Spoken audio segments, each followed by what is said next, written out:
avant de dire que quand il y a la dictature dans un pays, il faut déjà savoir c'est quoi la dictature. En fait, dans la nation, il y a l'idée de, d'une communauté de culture. Tant que la femme africaine ou la femme guinéenne en particulier est brimée, je ne pense pas qu'on s'en sortira. La liberté d'expression existe, mais très très limitée. Bonjour à tous et bienvenue sur Gandal. Aujourd'hui, nous recevons un juriste guinéen. Avec lui, nous allons parler du métier de juriste, mais aussi et surtout, nous allons évoquer la situation sociopolitique de notre pays, la Guinée. Bonjour, Monsieur Mohamed Jakabi. Bonjour, Merci beaucoup d'être passé chez nous aujourd'hui. je vous remercie pour l'invitation. C'est un plaisir d'être chez Gandal. Merci. J'ai déjà envie de te demander, c'est quoi un juriste? Un juriste, c'est quelqu'un qui fait des études de droit, d'accord? Ok. C'est quelqu'un qui fait une licence à l'université et parfois, certains vont au-delà de 3 ans d'études. Ils font un master 1 et un master 2 Ok. et le juriste, c'est quelqu'un qui veille au respect des règles. Ça peut être dans le cadre d'une association, d'une entreprise ou dans toute collectivité, d'accord? Il veille à l'application de la loi. Ok, ok. Et pour revenir sur ce que tu viens de dire par rapport au parcours pour être juriste, Oui. est-ce que tu peux un peu plus expliquer quelles études on fait pour être juriste? D'accord, déjà, les études, c'est lorsque vous êtes au lycée, d'accord? Après le baccalauréat, vous avez le choix. Vous faites une démarche pour intégrer une faculté, d'accord? Lorsque l'université vous accepte, vous intégrez une première année de droit où le parcours, la première année, c'est pour donner les enseignements théoriques, Mm. d'accord? Les grands concepts, les grandes notions du droit.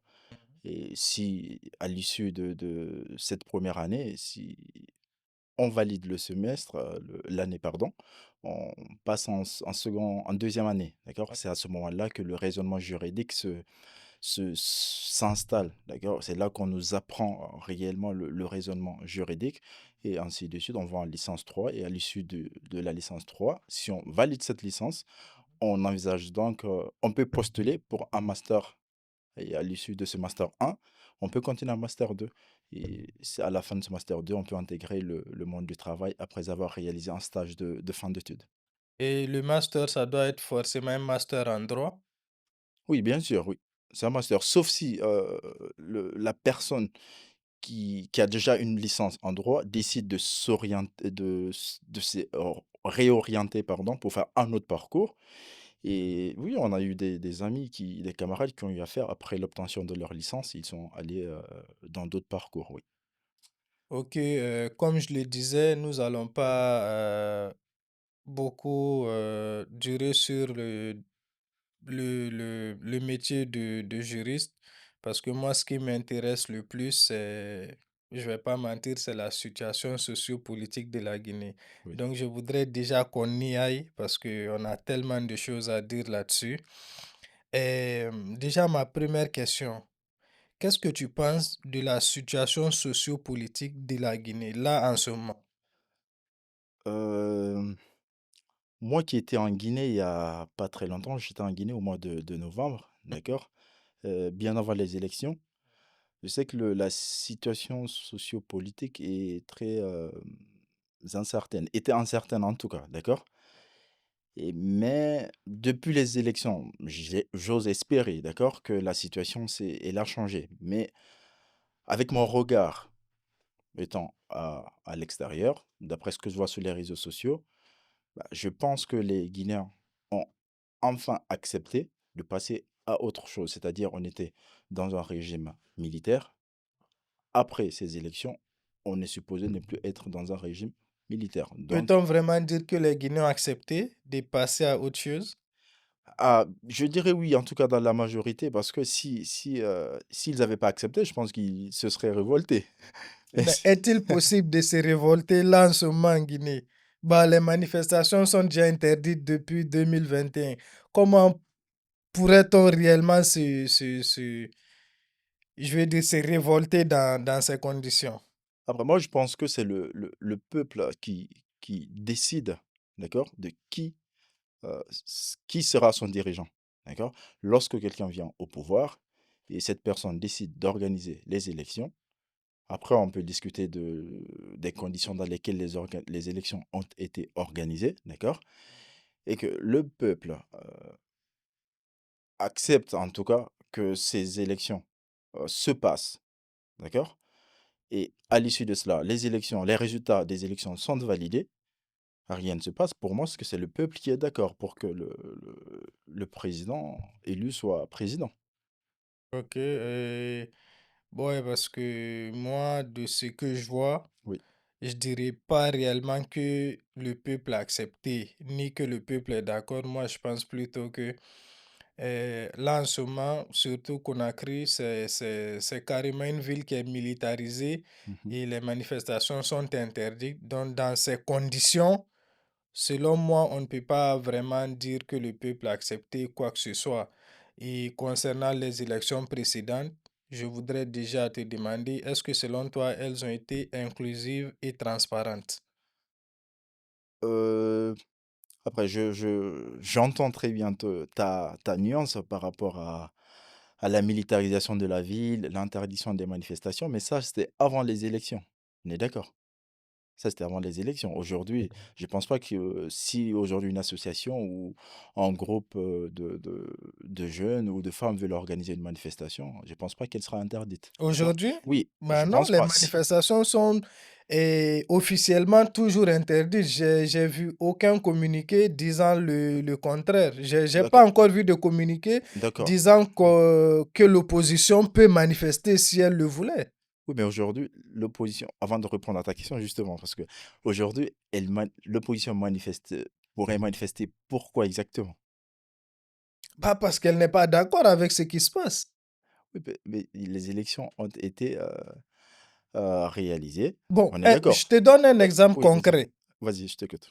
Sur les kidnappings, les enlèvements. Oui, Là, il y a déjà, je crois, 3 jours. Il y a la mère et la grande sœur du ministre Tibou Camara oui. qui ont été enlevés. Bah, si les gens pouvaient réellement manifester, je pense que les Guinéens ne sont pas du tout d'accord avec ces enlèvements. Donc, les gens pourraient manifester contre justement ces enlèvements-là. Mais est-ce qu'on peut manifester? C'est ça. Non, non, justement, tu sais, moi, je fais la différence entre l'analyse de la situation en tant que telle, Mhm. d'accord, et le fait qu'il y ait des kidnappings. C'est deux choses pour moi qui sont distinctes. Ok. Personne n'est d'accord avec un kidnapping ou des enlèvements, Non, non, j'ai d'accord? donné l'exemple Oui, des enlèvements parce que oui, tu m'as demandé pourquoi les Guinéens pourraient manifester, vu oui, que les élections sont déjà passées. oui, Là, je te donne un exemple par rapport contre ces enlèvements, les Guinéens peuvent manifester. C'est oui. un exemple que je t'ai donné. Oui, non, je pense pas que dans ce cas, ce serait la manifestation. C'est plutôt demander au pouvoir, d'accord, de faire en sorte que la lumière soit faite par rapport à ces enlèvements. D'accord? On Mhm. va pas dire que parce que une personne est portée disparue, qu'on va manifester ou faire un soulèvement. Je pense Oui, pas. mais comment D'accord? faire comprendre au gouvernement qu'on n'est pas d'accord? Justement, donc on peut organiser tout à fait une manifestation, mais les manifestations qui sont interdites, dont tu faisais allusion tout à l'heure, pour moi, je pense que c'était des manifestations politiques. Mais manifester pour demander, par exemple, une meilleure condition de vie, qu'il y ait plus de sécurité, pour moi, c'est une manifestation. Si, en tout cas, leurs demandes ont été réalisées dans le cadre de la loi, pour moi, elles seront pas interdites. Après, c'était juste une parenthèse, hein, par rapport ta question. Bien sûr que si la situation sociopolitique par moment est incertaine, je suis d'accord avec toi. Les élections, pour moi, vu on a mis de côté certains partis politiques, on peut tout à fait supposer que oui, dans certaines mesures, oui, les élections n'ont pas tout à fait été inclusives parce qu'on aurait aimé voir, par exemple, un Cellou Dalein Diallo comme candidat, ou un Sidia Touré, ou encore qui un Lansana Kouyaté. Mhm. D'accord? Sur ce point-là, tout à fait, je pourrais dire que les élections seraient davantage inclusives si ces partis politiques étaient partis à ces élections. Et OK, ont-elles été transparentes selon toi? Là, tu as répondu sur l'inclusivité, Oui. mais et sur la transparence? Si je me fie en tout cas aux données, d'accord? Oui, elles ont été transparentes, Tu d'accord? penses Juridiquement, sincèrement juridiquement, qu'en oui, Guinée, oui, Mamadi Doumbouya peut oui, remporter une élection à 87%? 87% des Guinéens qui ont voté mmh. peuvent élire Mamadi Doumbouya au premier tour? Pour Juste toi, c'est possible? Justement, c'est ce que j'étais en train de te dire. Juridiquement, pour moi, elles ont été transparentes. Si le conseil, d'accord? C'est la Cour suprême, si je ne me trompe pas.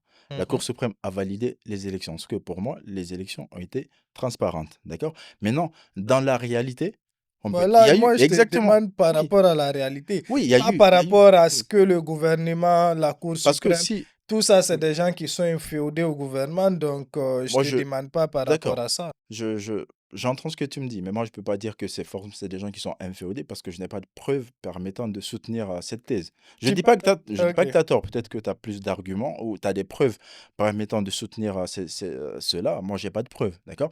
Mais effectivement, durant les élections, il y a eu des irrégularités, d'accord? Il y a eu des irrégularités. Ça, on n'en disconvient pas là-dessus.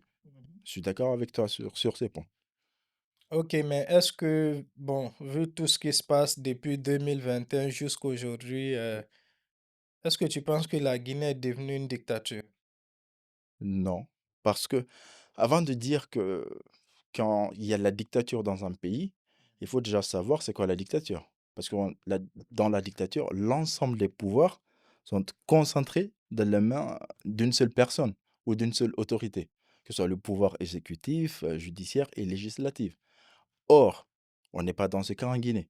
D'accord? Il y a un pouvoir exécutif, il y a un pouvoir législatif. Aujourd'hui, c'est le Conseil national de la transition, d'accord, qui fait office d'Assemblée nationale. On a aussi un pouvoir judiciaire.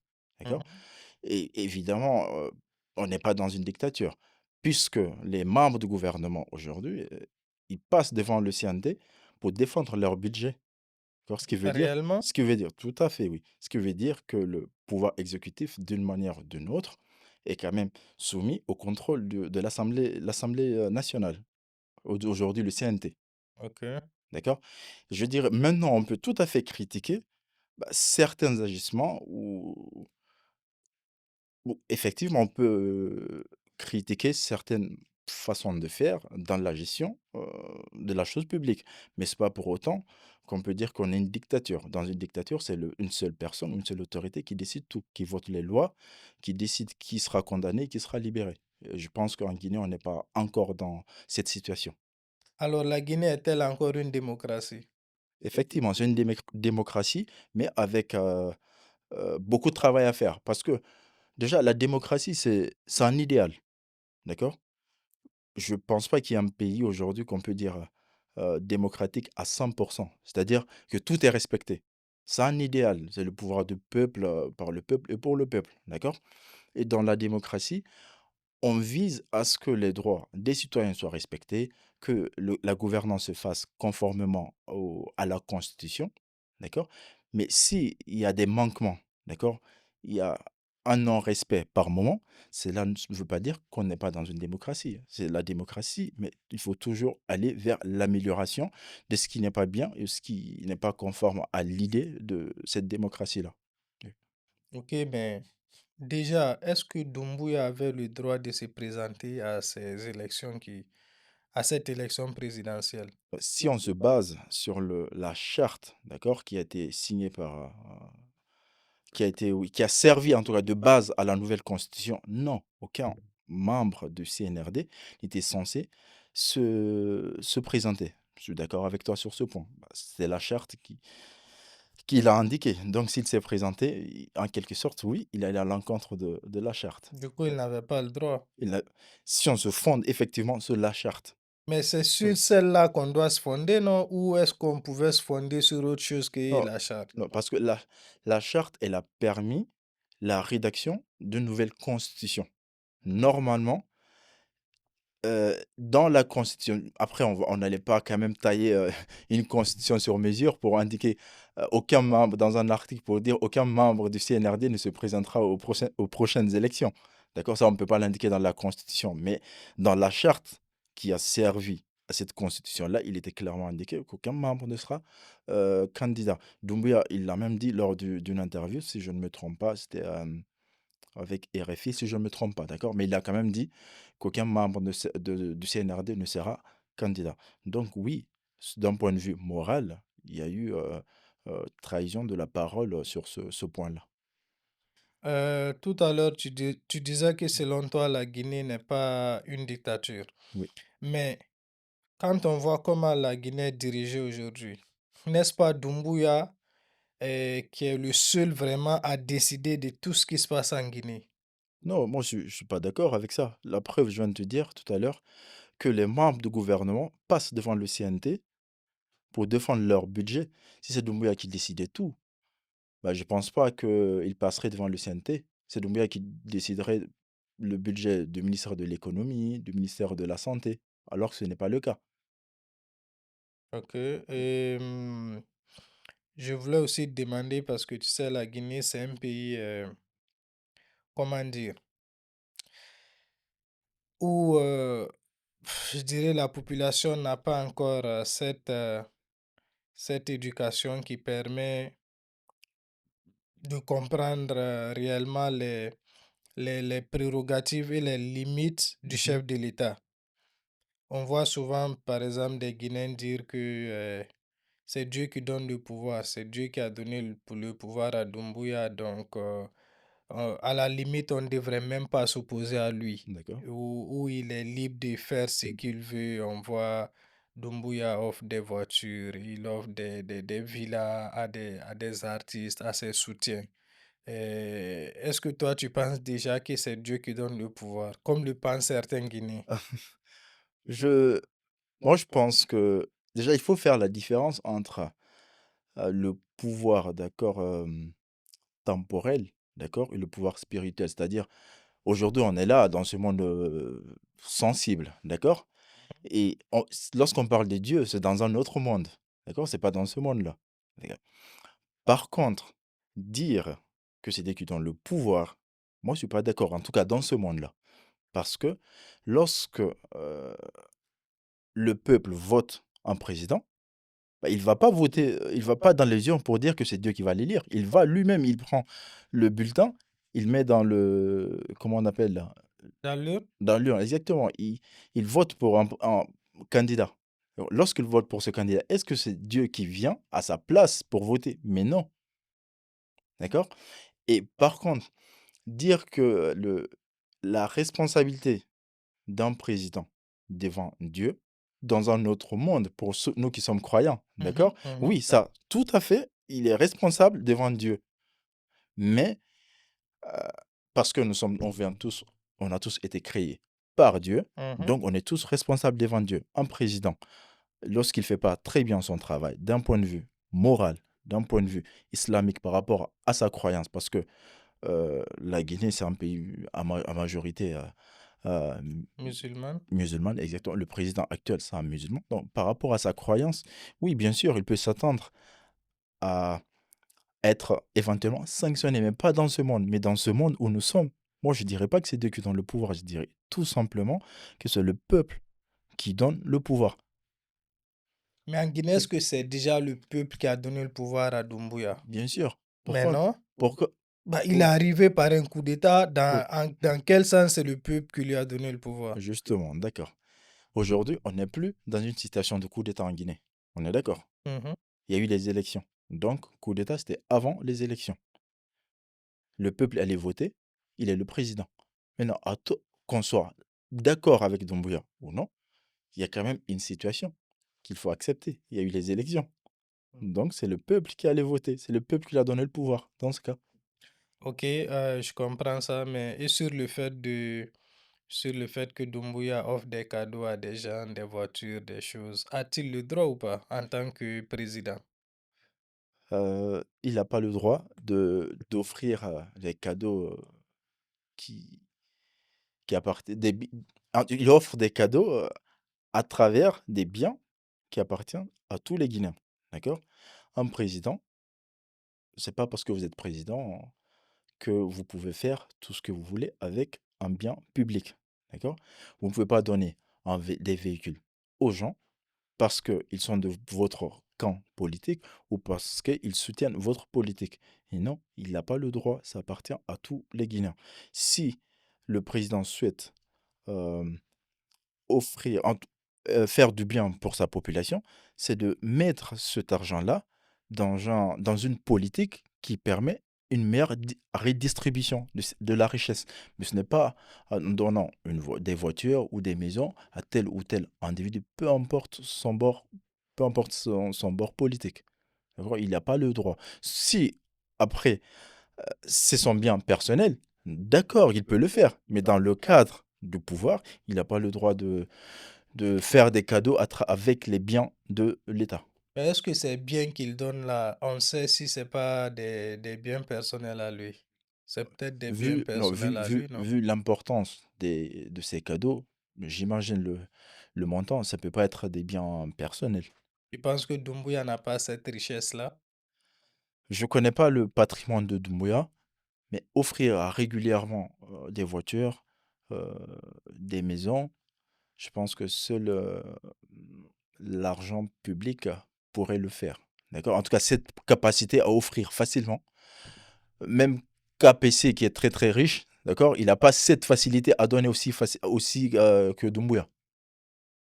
Bon, ok, je Oui, comprends, mais du coup, les Guinéens qui pensent qu'il a le droit en tant que président, par exemple, on a vu récemment l'artiste Fodé Barro oui. qui a chanté pour Doumbouya, qui a fait une vidéo dans laquelle il s'est plaint comme quoi il n'était pas reconnu à sa juste valeur. Et juste après, il a reçu une villa et une voiture. Et moi, j'ai vu, par exemple, sur les réseaux, beaucoup de Guinéens dire que c'était normal, c'était mérité. Hem, mais je prends le cas de Fodé Barro parce que c'est un grand artiste qui est reconnu.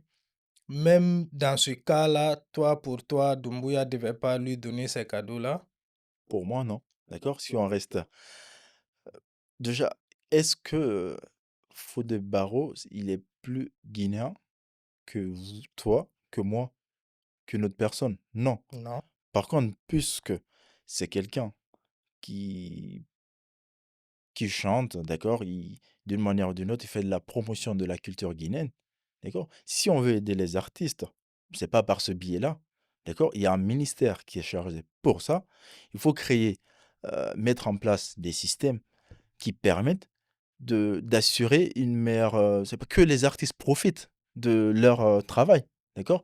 Qu'il y ait par exemple un meilleur droit d'auteur, s'ils en ont comme ici en France, il y a la SACEM, les artistes, ils vivent de cela, d'accord? Ou mis à part, certains aussi, certains investissements qu'ils pourraient éventuellement avoir, mais ils ont quand même un droit d'auteur qui est bien rémunéré. Si le ministère chargé de la culture, pardon, met en place un meilleur droit d'auteur pour les artistes, je pense pas qu'il serait là ou il serait tout le temps en train de quémander ou demander, des faveurs du pouvoir exécutif. D'accord, je comprends. Et là, je voudrais qu'on évoque autre chose. Oui, Euh, Est-ce que selon toi, la Guinée est une nation? je ne pense pas. Pourquoi? Pourquoi?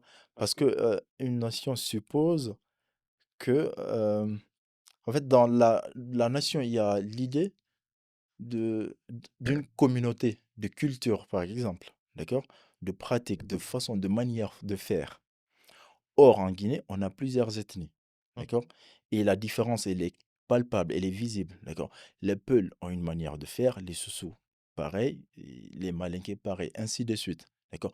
Or, dans une nation, tout le monde doit se reconnaître euh, tout- autour, d'accord? On doit tous être accrochés à une culture commune.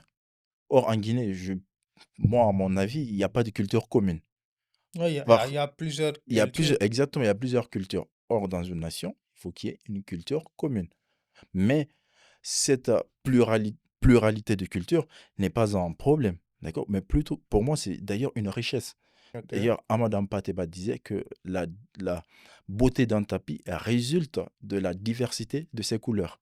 Ce qui veut dire, cette pluralité d'ethnies, de cultures en Guinée, on doit s'en servir comme un moyen et non comme un frein.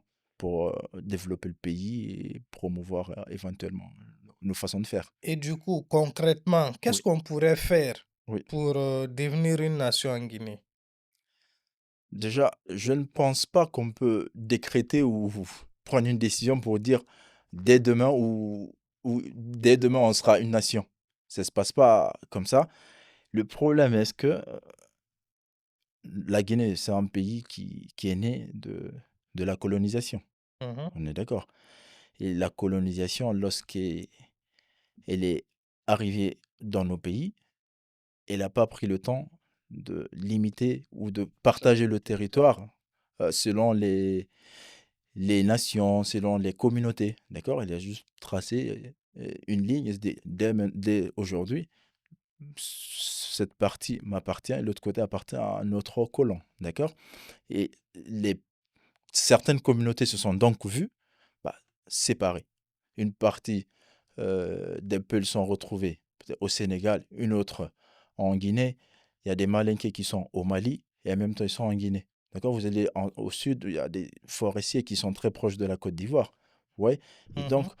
aujourd'hui, moi je pense que c'est de réaliser que la diversité de d'ethnie aujourd'hui est témoin et non un frein. On n'est pas obligé de décréter ou de dire: «Il faut une culture commune», d'accord?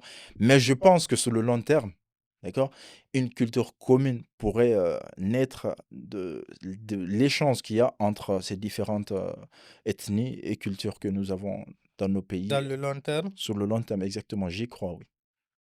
moi, ça m'étonnerait beaucoup, hein. Moi, j'y crois. Moi, je suis Moi, optimiste. j'ai du mal à croire. Moi, je suis optimiste. Et parce que j'allais te demander justement, est-ce que il n'y a pas un problème ethnique, il n'y a pas un problème d'ethnie en Guinée qui est le plus grand frein à, à, à l'unité nationale en Guinée. Oui, effectivement, il y a un problème ethnique, ça c'est dans les faits, bien sûr. Aujourd'hui, les Peuls se pensent si par exemple il y a un candidat Peul, le Peul voterait pour un Peul, les Soussous pareil, les Malinké pareil, les Gakanké pareil, d'accord? Mais ce problème-là, il vient d'où? Moi, je pense que ce problème, il vient du fait qu'il y a un manque d'éducation, d'accord? Sinon, en tant que tel, il y a pas de problème politique et il y a pas de problème ethnique, pardon. Parce que quand vous partez dans les marchés, les gens ne se demandent pas si vous êtes Peul ou si vous êtes Yakanké pour vous vendre tel ou tel article. Ils se Mhm. demandent pas, d'accord? Mais c'est à l'approche souvent des élections que cette question-là, heu, revient. Pour moi, et que ce soit pendant les élections ou hors élections, il faut qu'on mette fin à cela et pour mettre fin à cela, il faut passer par quoi? Par l'éducation. Sinon, en tant que tel, il y a pas de problème ethnique parce qu'il y a tellement d'échanges entre ces différentes ethnies que si, il y a pas de si on ne se comprend pas, malheureusement, on va droit dans le mur. Ok, tu disais, toi, selon toi, c'est par l'éducation qu'on pourrait y arriver. Mais est-ce que sincèrement, tu penses que l'éducation peut suffire à régler ce problème? Est-ce que, euh, je vais dire, le manque d'alternance, par exemple, ethnique à la tête du pays n'est pas réellement le principal frein? Non. En fait, moi, je vois pas la question sous cet angle, d'accord? Parce que quand tu dis, l'alternance ethnique, moi je vois aucun problème si les élections sont transparentes et que le peuple décide d'élire sans aucun souci, d'accord? Qu'un Peul ou un Soussou reste au pouvoir tant qu'il gagne les élections, d'accord? Ou par exemple, que ce soit les personnes issues d'une même communauté qui gagnent régulièrement les élections, je n'y vois aucun inconvénient. Bah, toi, tu ne vois pas Non, d'inconvénient, mais non. est-ce que ça, c'est le cas de tous les Guinéens? Justement, c'est ce que je suis en train de dire. Si les Guinéens étaient éduqués par rapport à cette question-là, ils n'y verront pas également d'inconvénients. Pourquoi? Parce que un Peul qui est au pouvoir, il n'est pas là il n'est pas là que pour les Peuls. D'accord? Il est là pour tous les Guinéens. Donc, pour moi, il ne faut même pas parler d'alternance ethnique. Il faut juste parler de trouver ou élire un président qui est soucieux de l'avenir de tous les Guinéens. Pour moi, c'est le plus important. L'alternance ethnique, pour moi, c'est pas ça n'existe même pas. Le terme même pour moi doit pas exister. Ok, je comprends. Mmh. Et maintenant, on va évoquer le projet Simando. D'accord. Je voudrais savoir, est-ce que selon toi, le projet Simando peut réellement développer la Guinée? Je dirais déjà, moi, je vais pas rentrer faire le débat comme ceux qui disent: «Oui, non».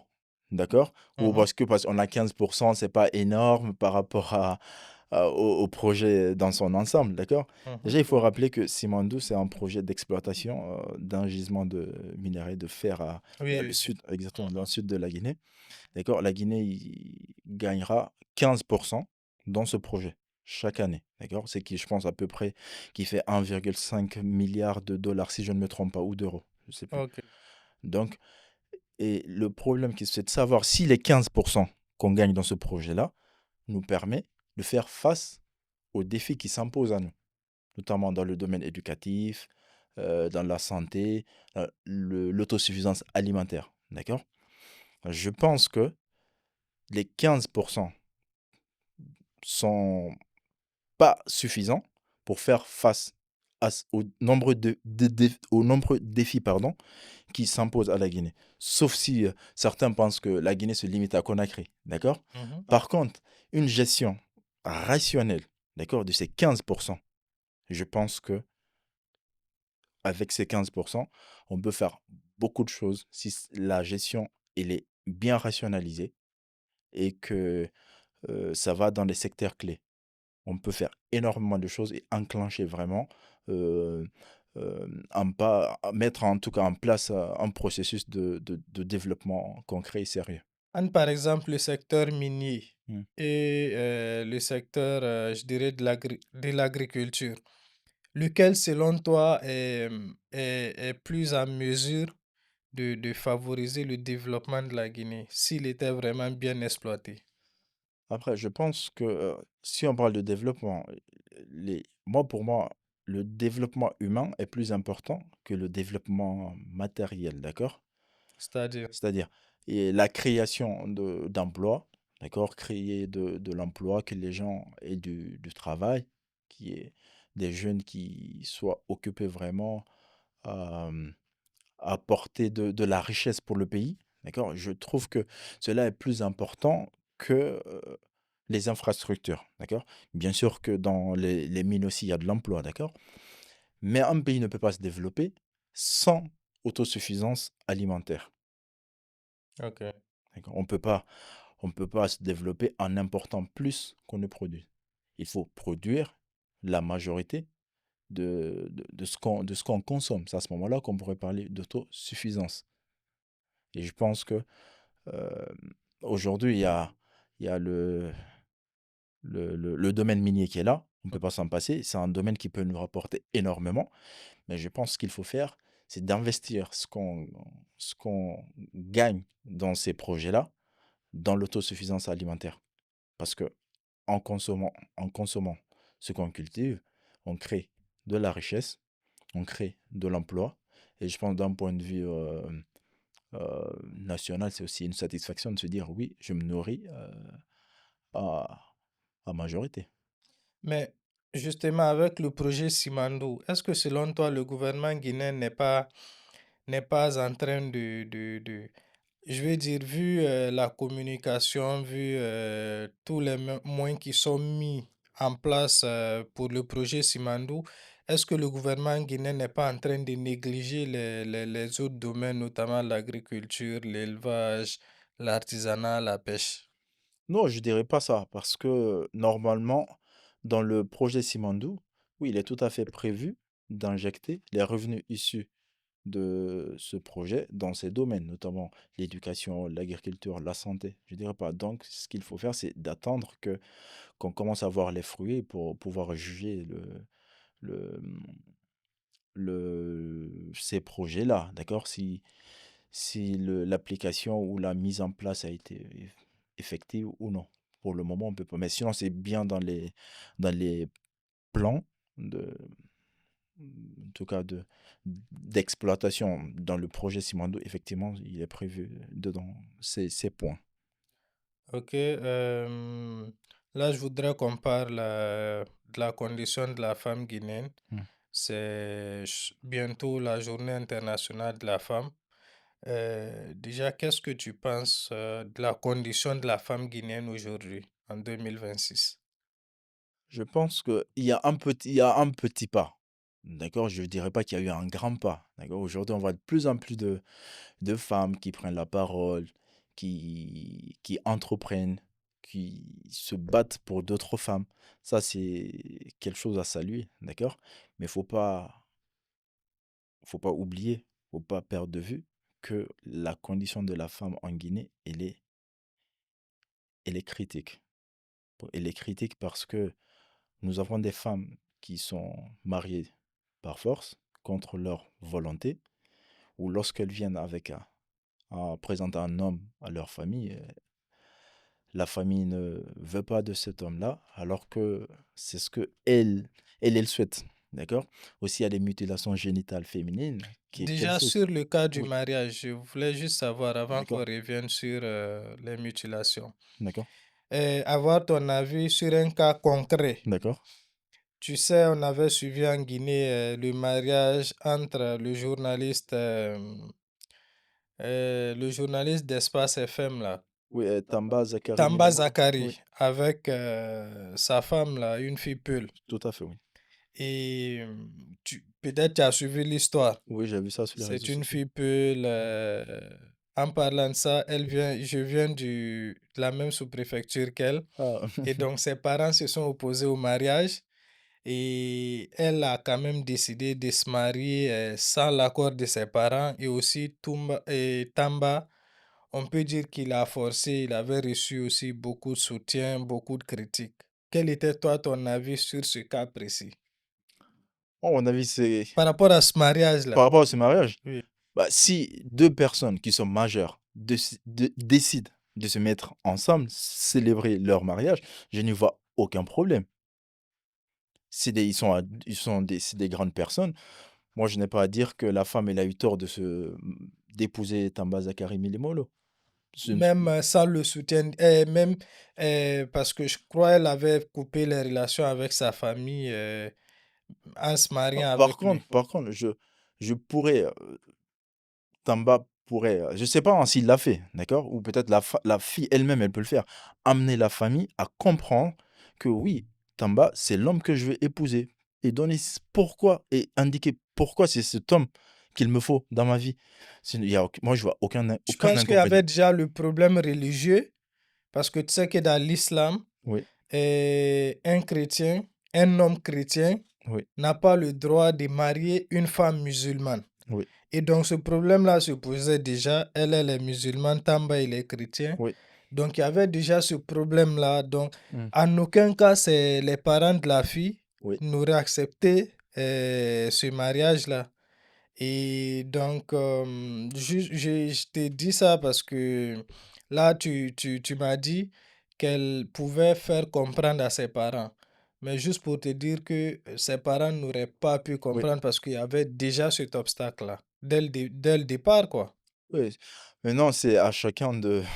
Je comprends, d'un point de vue islamique, d'accord, une femme musulmane ne peut pas épouser un non-musulman, quelqu'un qui n'est pas musulman, d'accord?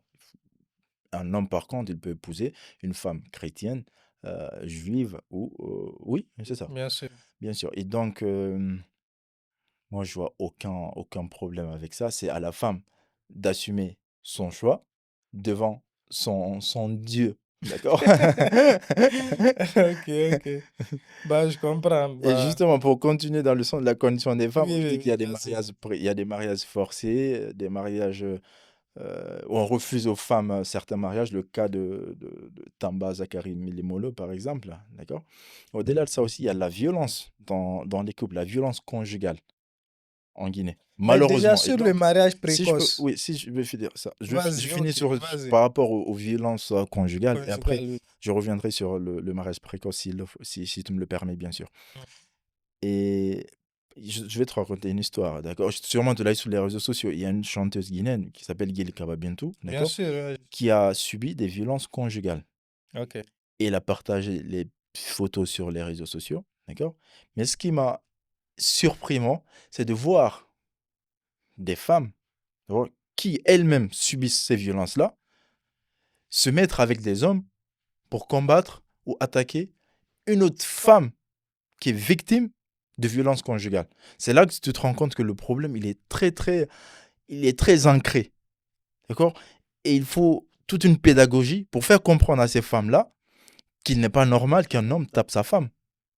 Ouais. Tu vois? Et ça, c'est un travail de. C'est pas un travail qui. C'est un travail de longue haleine qui se fait sur le long terme et un travail pédagogique un travail éducatif pour faire comprendre, expliquer. Il y a une pédagogie explicative par rapport à ça.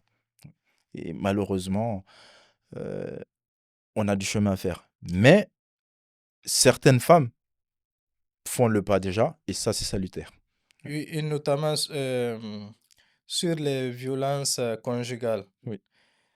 Tu disais tout à l'heure, ça t'a étonné que certaines femmes même Oui. soutiennent Des hommes qui les violentent hommes qui violentent les femmes. d'autres femmes. Oui. Oui, parce que je me dis que ça arrive, pourquoi? Parce que en Afrique, on estime Oui. que une femme mariée, un homme marié a le droit de taper sa femme si elle commet certaines fautes Mhm. qui sont vraiment, D'accord. je dirais, graves. D'accord. Il y a certaines femmes même qui le comprennent et qui l'acceptent. D'accord, je vais te prendre ton rôle pendant une minute. Ok. Est-ce que toi, tu pourrais taper ta femme? Et moi, Oui. Tu me diras non. non. Même d'un point de vue islamique, et on dit en tout cas tous les enseignements. D'un point de vue Attends, islamique, attends. J'ai pas fini mon raisonnement. Attends que ok. j'arrive à la fin. D'un point de vue islamique, tous les enseignements, d'accord, sur la vie du prophète, indiquent que le prophète n'a jamais tapé sa femme, une de ses femmes. Jamais. Pourquoi alors nous autres, on taperait nos femmes? On doit plutôt imiter ce que le prophète a fait. Mais je crois dans le Coran, c'est Oui, permis de moi, corriger sa femme quand non, même. j'ai déjà entendu des gens le dire, je n'ai pas étudié ce verset-là, d'accord? Mais ce verset, même si, d'accord, il existe, moi, je cautionnerai pas ce verset. Bon, supposons, Oui, tu, tu attrapes ta femme en flagrant délit d'infidélité et que tu lui donnes une baffe. oui. T'as pas le droit de faire ça? Tu trouves ta femme dans un état d'infidélité, d'accord? Ce qui veut ta femme, elle veut plus rester avec toi. La seule chose qui te reste à faire, c'est de partir. Si vous êtes marié, tu demandes à ta femme le divorce. Et d'ailleurs, la loi nous permet de divorcer en cas d'infidélité. D'accord? Mais je ne veux pas taper la femme. Mais d'accord. Déjà, il faut pas taper, que ce soit la femme, un enfant, un homme. Il faut dire non aux violences, peu importe. En plus, encore la femme. Et moi, j'estime que la femme est la matrice de l'humanité. Nous venons, nous venons tous d'une femme. D'accord? Et si la femme, elle est brimée, ses droits ne sont pas respectés, est-ce que l'humanité pourrait espérer quelque chose de bien? Je ne pense pas. Tant que la femme africaine ou la femme guinéenne en particulier est brimée et violentée, je ne pense pas qu'on s'en sortira. Ok, et je comprends ce que tu dis. Là, je voudrais revenir sur les mariages précoces. Oui. Je crois la majorité pour se marier en Guinée, c'est 18 ans Mhm.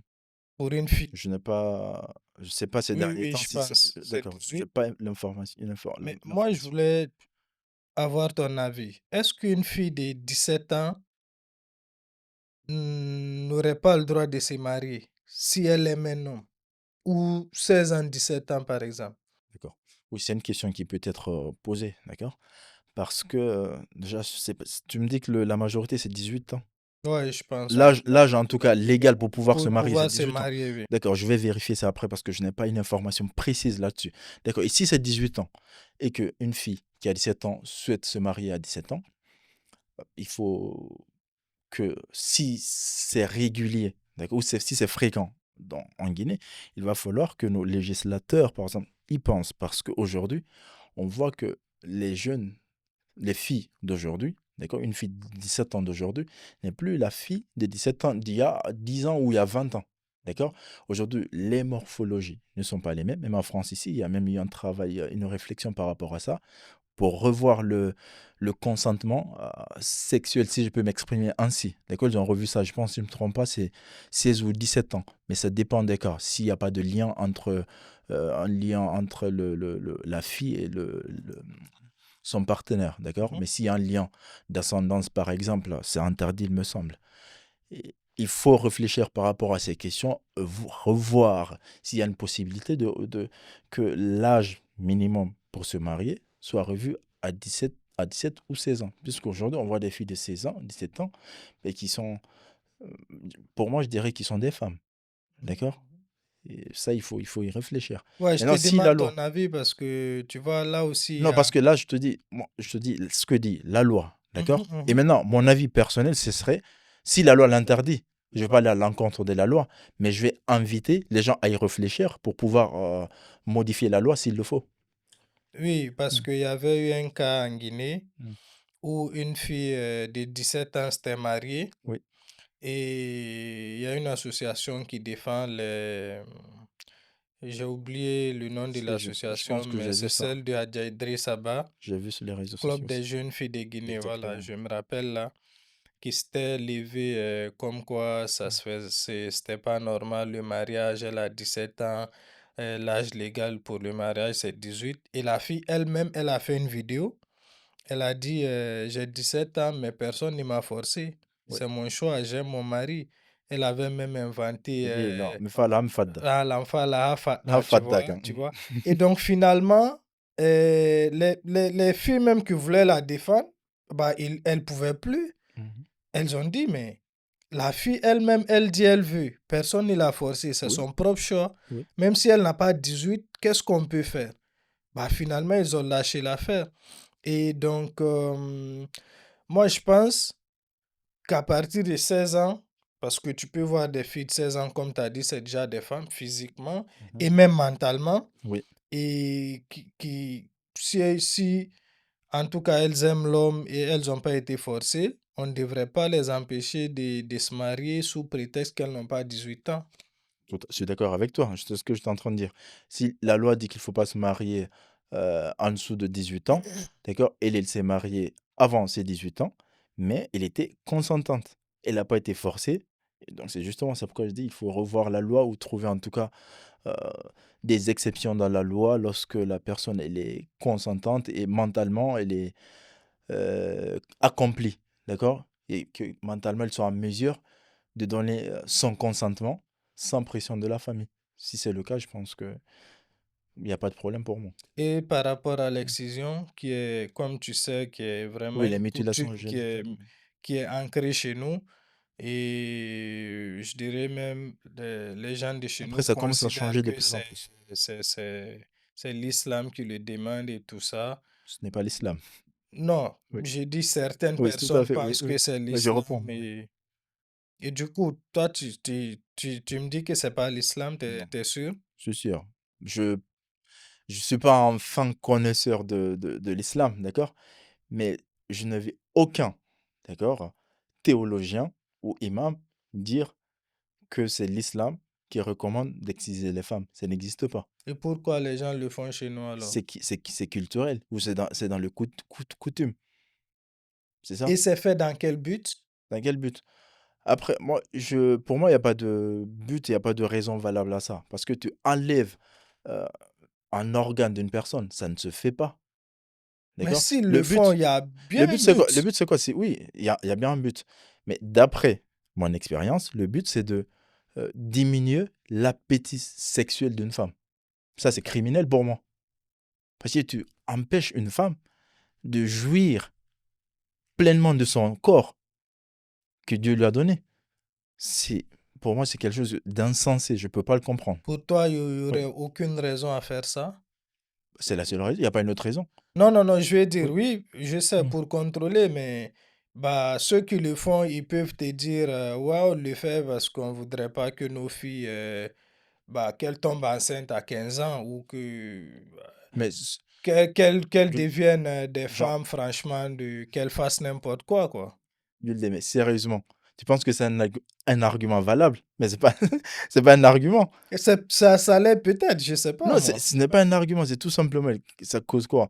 Des maladies, des femmes qui sont frigides, si je peux m'exprimer ainsi, qui connaissent pas le plaisir de leur corps à cause de ces mutilations génitales ou qui ont des complications parfois lors des accouchements.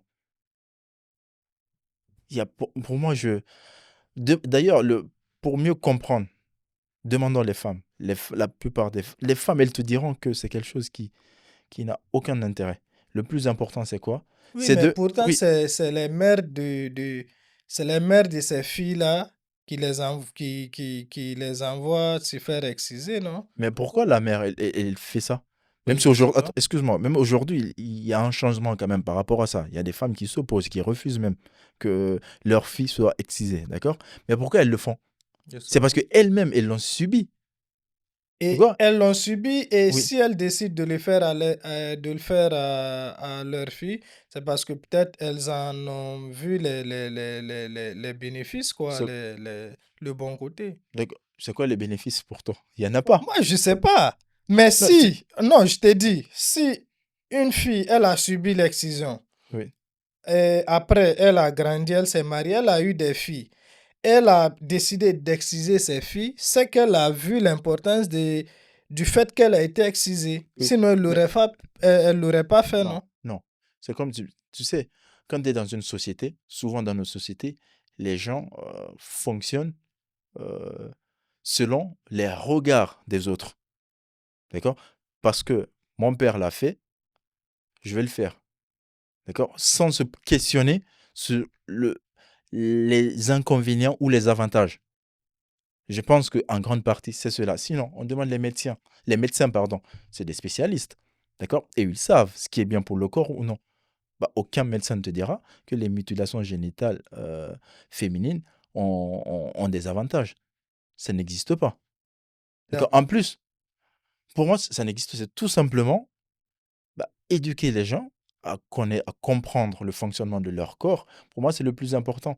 Mais s'attaquer au corps de l'autre, pour moi, c'est un crime. Ok, là, on va un peu avancer parce que on, on finit bientôt. Mais déjà, je voulais te demander, est-ce que selon toi, la liberté d'expression existe en Guinée aujourd'hui? La liberté d'expression existe, mais très très limitée. D'accord? C'est-à-dire, Parce que bah, il y a certains qui peuvent s'exprimer plus facilement euh, parce que ils soutiennent telle ou telle personne ou ils tiennent des discours qui vont pas contre l'avis dominant ou l'opinion majoritaire. D'accord? Ces personnes s'expriment librement. Pour ces personnes-là, bien sûr, il y a de la liberté d'expression. D'accord? Mais non, les personnes qui veulent s'exprimer contrairement, pouvoir critiquer telle ou telle action du gouvernement, par exemple, aujourd'hui, parfois sont très, très limitées dans leur liberté.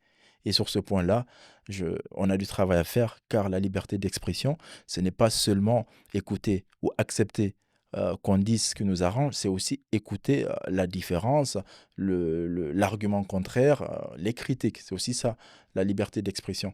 Et j'inviterai tout un chacun à accepter cela et aller dans ce sens, notamment bah, les gouvernants, bien sûr. qu'est-ce que tu penses de la fermeture des médias Moi, je pense que fermer les médias, pour moi, ce n'est pas une solution. D'accord? Mais plutôt les encadrer est la meilleure des solutions. D'accord? Et veiller à ce qu'ils respectent la déontologie dans le métier. Oui, ça, c'est quelque chose à faire. Mais fermer, pour moi, ce n'est pas une solution. Mais Voilà, est-ce que ces médias-là qui ont été fermés respectaient la déontologie? ah, bien sûr, il y a eu des médias qui ont été rappelés par la HAC, si je ne me trompe pas, la haute autorité de. communication, juste Communication, oui. communication, exactement, oui.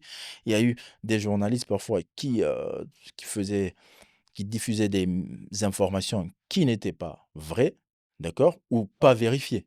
Il y a eu des rappels, mais ce n'est pas une solution de fermer quand même les médias. OK, ça me fait déjà rire, mais je voulais savoir, est-ce l'argent fait-il le bonheur? Oh! La question, qui revient tout le temps. Mmh. En fait, pour répondre à cette question, il faut déjà essayer de comprendre c'est quoi le bonheur. Parce que tant qu'on ne définit pas c'est quoi le bonheur, on ne peut pas savoir si l'argent fait le bonheur ou non. D'accord. Parce que moi, dans mon raisonnement ou dans ma façon de voir le monde, le bonheur, il n'est pas le bonheur, pardon, n'est pas matériel. D'accord. Le bonheur, il peut être émotionnel, il peut être mental. D'accord. Et l'argent vient juste compléter ou participer à notre bonheur. Parce que moi, j'estime que le bonheur, c'est lorsque, je dirais, lorsque l'ensemble de nos désirs sont comblés. À ce moment-là, on pourrait parler de bonheur.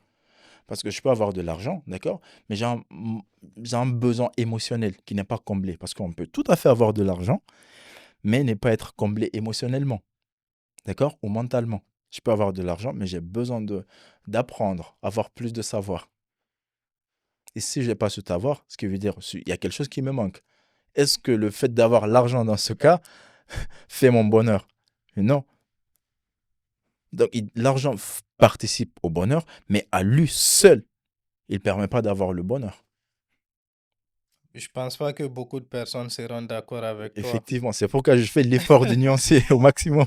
Mais bon, et je voulais aussi te demander si une personne importante pouvait être ici aujourd'hui, qui serait-il? Qui serait-ce et pourquoi? Je pense que cette personne-là serait mon père, d'accord? Qui n'est plus là aujourd'hui, malheureusement, parce que c'est quelqu'un, déjà, si je peux me permettre, c'est quelqu'un qui a réussi dans la vie, d'accord? La réussite, en tout cas matérielle, voiture, bien, investissement, c'est quelqu'un qui a vraiment réussi sa vie. Mais dans cette réussite-là, il a compris qu'il lui manquait quelque chose, d'accord? Et ça, c'était l'intellect, d'accord? C'était un entrepreneur, bien sûr, mais il n'est pas allé très loin dans les études. Il aimait beaucoup voir les intellectuels, lorsqu'il regardait les intellectuels à la télé, avoir un raisonnement, et il était fasciné quand il voyait ça.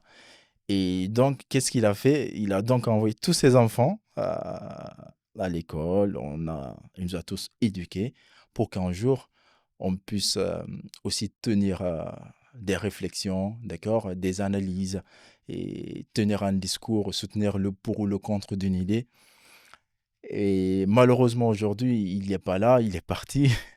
Et j'espère que de là où il me voit, et qu'il est fier, d'accord? Et d'ailleurs, mon souhait, justement, ce serait d'être sa revanche sur la vie, sur ce point. Parce matériellement, il a tout eu. Et ce qui lui manquait, et mon rêve, c'est de combler ce qui lui manquait, ainsi être sa revanche sur la vie. J'espère que tu es fier de moi, papa. Bah, bonne chance, hein, j'espère que tu y arriveras. Inch'Allah. Et si tu pouvais transmettre une leçon de vie à ceux qui nous suivent, laquelle serait-elle? Euh, je dirais de chercher sa passion, d'accord? Le Dieu ou le mystère, en tout cas, qui gouverne l'univers, a placé un don en tout un chacun. Chacun a un don, un talent. Et il faut le découvrir et le suivre minutieusement. Car c'est seulement en suivant son talent, son don, qu'on peut faire quelque chose pour notre humanité et être aussi épanoui intérieurement. Car l'épanouissement intérieur est plus important que l'épanouissement extérieur. Et si je peux me permettre, je citerai aussi une citation de Thomas Sankara, justement qui me permet de me battre au maximum dans tout ce que je fais dans la vie. C'est une citation qui peut être appliquée dans un cadre politique, mais moi je l'applique à tous les domaines de la vie. En fait, Thomas Sankara dit que l'esclave qui n'est pas capable d'assumer sa révolte ne mérite pas que l'on s'apitoie sur son sort. Cet esclave répondra seul de son malheur s'il se fait des illusions sous la condescendance suspecte d'un maître qui prétend l'affranchir. Seule la lutte libère. Donc j'essaie de me battre dans tous les domaines de la vie. Ouais, je suis tellement d'accord avec cette citation. Euh, Est-ce que tu peux recommander 3 livres que tu aimes particulièrement? 3 livres. J'ai tellement de livres en tête. Je vais essayer de... Le discours sur le colonialisme d'Aimé Césaire. D'accord? Il permet un peu de déconstruire le discours qui est présent surtout en Occident, qui dit que la colonisation serait un mal nécessaire ou aurait apporté du bien aux pays qui ont été colonisés, ce qui n'est pas le cas. Justement, le livre d'Aimé Césaire, le discours sur le colonialisme, permet de déconstruire cela. Aussi, je dirais, le livre de Camara Lai, L'Enfant Noir. C'est le livre qui nous permet de revivre, nous qui avons vécu en Guinée, qui connaissons bien la vie en société, en communauté. Ce livre nous permet de nous transporter encore dans cet espace-là où, avec les rites, les célébrations, les traditions, la circoncision, avec toute une cérémonie. Et vraiment, ce livre, c'est un livre à lire, je recommande. Je le relis d'ailleurs régulièrement parce que, loin de mon pays, en le lisant, je me sens tout proche et je me revois tout petit passer par toutes ces étapes, notamment la circoncision, suivi de toutes ces festivités pendant et après la circoncision. Ok. Et le troisième livre, ce sera Décoloniser l'esprit de Wachongo, qui est un écrivain kényan, si je ne me trompe pas. C'est un livre qui explique, en tout cas qui nous invite à, à ne pas oublier nos langues, Natal? exactement, nos langues, effectivement, oui, nos langues africaines, d'accord? Et que la langue coloniale, en tout cas la langue qui est arrivée à travers la colonisation, l'anglais, le français, ne soit pas une langue qui va remplacer nos langues. Il faut juste qu'on se serve de ces langues-là comme un moyen de communication, d'accord? Pas, pas comme une culture ou pas comme la culture, parce qu'il ne faut pas oublier que la langue permet de transmettre la culture. Et donc, Wachongo nous invite à nous rapprocher, à prendre au sérieux nos langues et les autres langues comme un moyen de communication, pas plus. Ça sera le mot de la fin. Ah, déjà, Ouais, ouais, on a déjà fait 1 heure. À moins que tu aies une pensée à partager avant qu'on se quitte. je n'ai pas de pensée. Ou un mot. Un mot, je dirais, et comme j'aime le dire souvent dans mon podcast Voyage, sur mon compte Instagram, pardon, Voyage dans les écrits, c'est il faut lire, lire, car c'est la clarté de votre esprit qui vous rendra libre et saura vous apaiser. Bah, excellent mot de fin. C'est la fin. Merci beaucoup d'être passé chez nous aujourd'hui. C'est à moi de te remercier pour l'invitation. Bah, c'était un plaisir, franchement. Oui. Merci beaucoup en tout cas. C'est la fin de cet entretien. Merci à tous de nous avoir suivis. On se dit à bientôt pour une nouvelle interview sur Gandalf.